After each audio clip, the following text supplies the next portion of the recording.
And now, News 2 Sports Overtime. The feeling in the air is evident, or maybe it's just peanuts. Baseball is back. Highlights from college teams coming up. And one former Low Country star playing in the NBA All-Star Game tonight. How Chris Middleton stole the show. Good evening, everyone. I'm Logan Reaver. You're watching News 2 Sports Overtime. A loaded program as we launch our way into the work week by looking back at the one that just happened. Let's start with the leadoff. The leadoff is sponsored by Universal Marble. We start tonight with the latest news since we last aired at 6. Daytona 500, a crash and pileup for the ages. 9 laps to go when 18 cars get annihilated. And you thought your morning commute was bad. But it was Denny Hamlin who came out of it all, your Daytona 500 winner, his second in 4 years, and a memorable one, to say the least. All right, put those hands away. Only feet from now on. The Charleston Battery opened up their 2019 soccer season last night when they played host to FC Cincinnati. MUSC Health Stadium was the site, as Cincy wasted no time getting on the board to start their season. Fernando Ani, get used to this man because he really did characterize the whole night, giving the Battery the blues as he nets one in the second minute of action. A check-in with the offense, not ideal there, but Ian Svantesson, he capitalizes on the penalty kick. That was in the 52nd minute. In the 57th minute, this happens. Darren Maddox, he gets his own version of the hall pass. He is going to cash this one in to make it a 2-1 game, and that is where it would stay. The Battery fall on opening night to Cincy, 2-1. There are some great philosophers and theorists that believe that time is a flat circle. Things that happen tend to repeat themselves over time. And by philosophers, I mean Matthew McConaughey's character in season 1 of True Detective. Now, if all that is true, there may be no greater evidence of that than the Clemson basketball team. Just 3 weeks ago, they went on the road against a ranked ACC opponent and fell to the floor in disbelief by the end of the game as NC State hit a miracle shot to devastate them. Well, here we are again, road game, ranked ACC opponent, left on the floor with their heads in their hands once again. Brad Brownell's group got out to a fast start, as they always tend to do when they're the underdog. And you have to see this sequence here. Elijah Thomas, foreign to ball handling, loses it going to the floor, and then he just says, I'm going to heave this baby up, and tips it out all from a broken play to Cash. Watch again as he goes, well, while I'm here, might as well throw it up. Now, right before the half, Thomas finds Clyde Trapp in the corner. He's going to bury it. A 4-point lead at the break for Clemson, looking like they are poised for the upset in enemy territory. Second half now, Louisville with the lead. Marquise Reed, he's a gamer. A little skip to my Lou and the 3-ball. He snags that lead right back. He went for 13 in this one. Tigers down 4 with under 4 minutes to go. Kristen Cunningham under fire, but handles it with ease. Tough 3-ball, and it's a 7-point game. And the place is up. It's alive now as we jump to under a minute left. Tigers down 4 again. Clemson trying the press, and Louisville, they're going to shatter it all the way down the floor, and eventually it is Malik Williams who's going to stuff it home to basically seal it. Or did he? 7 seconds left. Clemson down 4. The inbounds over to Thomas, who finds Reed. The deep triple. And yes, sir, 1-point game with only 3 seconds on the clock. 56-55. The ensuing inbounds. Louisville has trouble getting it in. It is a turnover. Reed with the ball blocked at the rim after the second attempt. It's Newman is short. Time runs out. That's the ball game. Shelton Mitchell on the floor as his squad drops yet another heartbreaker in what almost became a miracle, 56-55 final. Let's check in on their rivals, South Carolina playing host to Texas A&M. The first half was well-executed ball from the Aggies. You see Wendell Mitchell, nasty step back in short space from the corner. Then it's a 6-point game. A&M forced the turnover after SC was out and running. The easy flush for John Walker III. Aggies would be lead by 7 at the break. But that was about the time that A.J. Lawson woke up because the dude started launching. Silva finds him from the top. He hits it. And then we go off the screen. Never go under, kids. Too much space. Hits the ATM. Cash. Now it is Lawson. He's going to facilitate. Hassani grab it. New haircut. Same old stroke, though. The net not even moving there. And there's the lead. Aggies inside looking for a foul. Nope. Here comes Gravett to Trey Campbell. First name is fitting. Trey ball for Trey. Gamecocks go up by 2. Now they're up by 1 here. And how can you leave this dude? A beautiful screen to set up Lawson. Come on now. Too hot. Isis for after the game. Near 4 minutes left, and like a boyfriend calling his girl from states away, time to go long distance one more time. 6 triples. My man must have the unlimited plan. They pull away from there, 84-77. Coach, how about this guy? AJ, I can't say this enough. For a young man that has high school credibility the way he had, to accept coaching the way he accepts it, it's a credit to his family and the coaches that he's had to this point. You know, he doesn't roll his eyes, he doesn't suck his teeth, he don't pout, you know, and I'm on him. You know, I signed up with all our players, including him, a responsibility to challenge him, to make him grow. Growing is uncomfortable. And if you're comfortable, you're not going to grow. I don't care who you are. You're just going to stay comfortable. And a lot of young kids struggle with that at first. He's been great with it. Things did not go according to plan for CFC on Thursday night as they fell to conference leading Hofstra, but yesterday they faced the second team in the CAA, a team just above them in Northeastern. Early on, Grant Riller switching lanes for the 2. Cougars trailing right before when Marquise Pointer cuts into that like a busy mom in the 10 items or less lane. 2-point deficit at the break. Second half, we jump to the broadcast. NU up 7 when Vaza Pusiza holds down the right trigger on his Xbox controller with the step back. Then it's going to be Grant Riller. He's got reservations for the rim. First, the unworldly behind the back, leaving the defender on the floor. Then the punch home over another defender. A 2-point lead now. 2 minutes to go. Riller cruises to the hoop, and he is going to get the Cougars a 4-point lead. However, once he does this, there would be a tie game and a chance for a win at the buzzer. Who's it going to get to? Riller. How's this shot going to go for the win? No. And that would take us into overtime in the extra frame. Cougars by 5. Speaking of time as a flat circle thing, he can't miss twice, though. That shatters that theory on that occasion. That would do it. A much-needed W, 88-79. Riller's 33 points, paving the way. I'm making a couple shots, so that feels good. And then once you do that, your confidence rises. So I'm just trying to play within the game and not force too many bad shots. Grant is unbelievable. And I guess for me, like I told the radio, sometimes I get caught just watching just like the rest of y'all, you know, because he's unbelievable when it comes to putting that ball in the basket. This team is special. We're growing up. We're learning about ourselves. You know, a lot of endurance, a lot of stick-to-itiveness. Stick-to-itiveness. I have to add that to my vocabulary. Good word right there. The Citadel got the spark of a lifetime from Lou Stallworth, but couldn't do enough with it. The man had 37, but it goes to waste as Western Carolina beats the Bulldogs by 21, now 11-14 for the year. An 18-7 Radford squad hit the Buck Dome last night, but they didn't take into consideration that they would be blinded by the white. A whiteout having fans feeling festive in their cotton white tees. Christian Keeling getting to work early. Tough shot right there.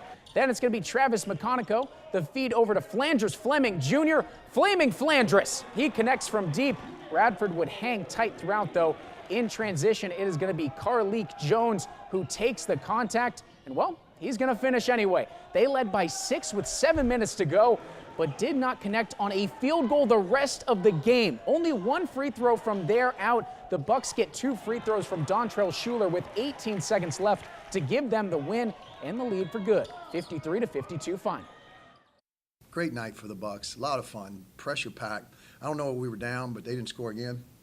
And our defensive stops were incredible. There wasn't anything extraordinary. You know, we didn't make a trade and bring in a 7-1 guy, and all of a sudden we got a rim protector. That was a group effort defensively, and just really proud of that. Now, there are a few things that are guaranteed when you drive out to Berkeley High School. You're going to see some deer, both real and mascot version, and also a rocking atmosphere to play basketball in. Time to show you the scene as top-seeded Sags faced off against River Bluff in round 2 of the 5A state playoffs. Now, this is important. River Bluff, right off the tip, you see the triple here. That would be a 3-0 lead. From then on out, it was Stag takeover time. off the swat, DJ Chisholm. You can make a smoothie with that spin cycle, a nasty move. And all you need is a reason for these people to get louder. Chisholm wants more noise, getting everybody fired up. And I mean, even River Bluff had things going their way. It still found a way to come back around. Seconds after the make, Trevor Smalls, wait for it, look out! The slam on the athleticism, these deadly runs from the Stags, evident right there, but they have the jumpers going as well. Ball movement over to Marcel Jackson, likes 3 patties on his burgers. Big food highlight going right now, I know. Then off the turnover, Chisholm, before you can even blink, the quick feed to Jackson. Berkeley runs away with it 76-64. And now who would they face? The winner of this one, West Florence and West Ashley. Who's the better West? Well, let's play for it. West Ashley's Kenyatta Jenkins fancies himself the comparison of Russell Westbrook. Well, when you're moving like that, it's warranted. Also in Russ-like fashion, lots of passion, lots of yelling. We're just getting cooking though, and one for Jaden Moore. And look at this group after he connects, a fired up bunch. They were playing like this could be their last game all night long. Playoff basketball feels like this. Jenkins with the ball inside to Bladen Mikey. Sticks and stone may break his bones, but fouls cannot hurt him. And one. Big man playing like it. Off of West Florence's air ball here comes Kenyatta. Coach teaches to stop ball, but when you're moving this fast, who can even blame him? Haven't seen this many plays from a Wildcat since, well, Troy Bolton. This was tight throughout the fourth. West Florence had a lid on the rim for the first part of it until this 3-ball. Like that, the Gators lead by 2. But the next possession down the floor, mayhem. Marlon Hill, the floater short again and again until Devin Ramsey turns into Matt Damon and Goodwill Hunting and cleans it up. We are all tied, folks, 51 all with only 31.2 seconds remaining. West Florence would wind the clock down to try to take the final shot, so that way the Wildcats couldn't, but they didn't expect this. A forced turnover up ahead. Here's Jenkins. He gives it up to Moore, who is fouled, and he will go to the line as he loves that pressure that is about to come. You see there a chance to be the hero. 3 seconds left. The first one. It's pure. And he knows he's almost put a bow on this baby. On the second one, he's going to miss, but the outlet pass is thrown out of bounds, and that is it. West Ashley wins a thriller, and they will be making the trip to Berkeley next Tuesday for the lower state semifinals, and they could be loving life more than that. Amazing stuff from the Wildcats.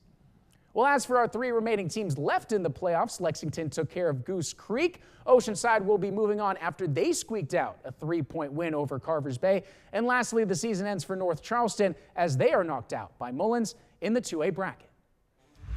Massive homers, clutch heroics, and a whole lot of big league chew. Baseball is back, and the opening weekend is coming your way next.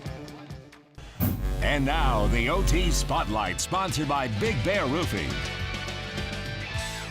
Baseball opening day tends to get its own separate category when it comes to sports events of the year. And well, for college baseball, they got things going this weekend. The Clemson Tigers starting us off with a 3-game series over the course of 2 days. Logan Davidson got things going in the first game. That would lead to a 6-2 win. In the second game, the first of a doubleheader, they get a 7-2 win, but they drop the third one, 4-3, to go 2-1 for the weekend.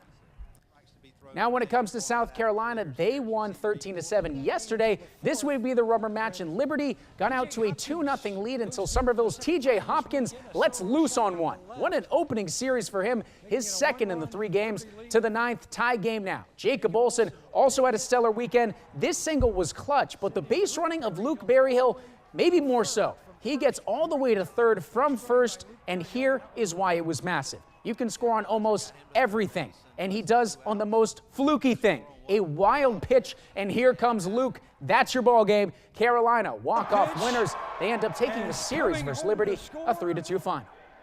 College of Charleston looking for a clean sweep of UNC Asheville today, and with Austin George on the mound, he was mowing. 5 Ks for the day, drops it off a table for the K. Then sometimes you hit your spot and you need 2 people to tell you that you're out. The umps do just that. The defense behind him was sensational. This one cracked out to center, and as Tyga once said, only when I'm taking picks, I'm the middle man. Center fielder Harrison Hawkins, good stuff on the catch, 12-3 and a sweep for CFC. Dylan Spence had Delaware State seeing red all day long, 6 punch-outs for the day. And even when he wasn't, like a good neighbor, Bryce Leisure is there, absolutely gunning down a Hornet at second there. And how many times do we show a guy making a great defensive play and then immediately on offense?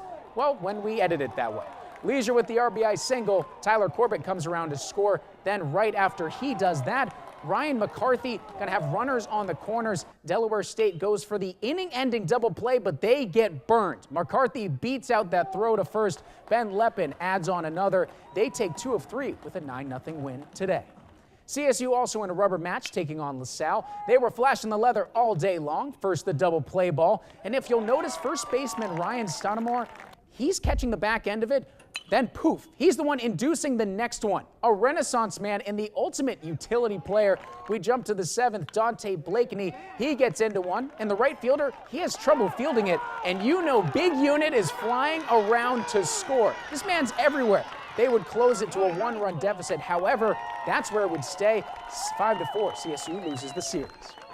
Stingrays concluded their weekend this afternoon with the team that they have feasted against in the Gladiators. Jeff Jacadis was great for about 55 minutes. We'll get to that in a second. In the meantime, let's start by hitting each other. The booming deck from Tim Harrison, and Atlanta does not enjoy his company one bit. They go for him immediately. Down on the ice we go. And at first that seemed to spark the Rays as a tie game with just 6 minutes left is busted open by Mike Chen. Clutch goal and a 2-1 lead.